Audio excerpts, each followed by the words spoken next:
মহাকাশের গভীরে ভেসে চলছে বিশাল গ্যাস ও ধূলিকণার মেঘ।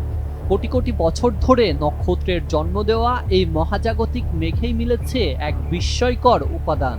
বিজ্ঞানীরা প্রথমবারের মতো শনাক্ত করেছেন একটি প্রাকৃতিক শর্করা, যেটি জড়িয়ে থাকতে পারে পৃথিবীতে প্রাণের সূচনার ধারণার সঙ্গে।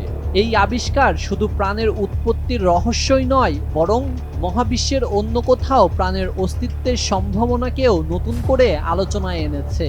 তবে প্রশ্ন, প্রাণের উৎপত্তির শত বছরের রহস্য উন্মোচনের পথে কি আরেক ধাপ এগোলো বিজ্ঞান? পৃথিবীতে প্রাণের উৎপত্তি কিভাবে হয়েছিল, এই প্রশ্নের উত্তর খুঁজতে গিয়ে গুরুত্বপূর্ণ এক আবিষ্কারের কথা জানিয়েছে জ্যোতির্বিজ্ঞানীরা। স্পেনের একদল গবেষক শক্তিশালী রেডিও টেলিস্কোপ ব্যবহার করে মহাকাশের অন্তঃনক্ষত্রীয় গ্যাস ও ধূলিকণার মেঘে শনাক্ত করেছেন এরিথ্রুলোজ নামে 4 কার্বন বিশিষ্ট একটি প্রাকৃতিক শর্করার উপস্থিতি।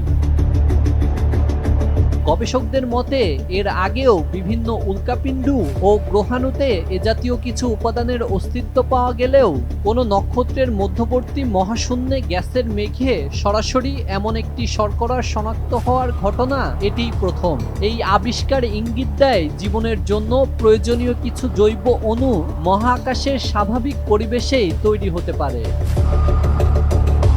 বিজ্ঞানীদের ধারণা, প্রায় 400 কোটি বছর আগে পৃথিবীতে অনেক বেশি ছিল উল্কাপিণ্ড ও গ্রহাণুর আঘাত। সেই সময় মহাকাশের ধূলিকণার সঙ্গে এ ধরনের প্রাকৃতিক শর্করাও পৃথিবীতে এসে পৌঁছায়। পরে পৃথিবীর পানি ও বিভিন্ন রাসায়নিক উপাদানের সঙ্গে মিশে এটি আরএনএর মতো উপাদান গঠনে ভূমিকা রাখে। গবেষকদের মতে এই আবিষ্কার থেকে বোঝা যায় জীবনের জন্য প্রয়োজনীয় উপাদান শুধু পৃথিবীতেই নয়, মহাকাশেও স্বাভাবিকভাবে তৈরি হতে পারে। তাই ভবিষ্যতে আরো শক্তিশালী টেলিস্কোপ ও আধুনিক প্রযুক্তির সাহায্যে মহাকাশে জীবনের জন্য প্রয়োজনীয় আরো জৈব অণুর সন্ধান পাওয়ার আশা করছেন বিজ্ঞানীরা। বিজ্ঞানীদের আশা, মহাকাশে এ ধরনের নতুন নতুন জৈব অণুর সন্ধান মিলতে থাকলে প্রাণের উৎপত্তির দীর্ঘদিনের রহস্য উন্মোচনের পাশাপাশি মহাবিশ্বের অন্য কোথাও প্রাণের অস্তিত্বের সন্ধানও আরো সহজ ও বাস্তবসম্মত হয়ে উঠবে।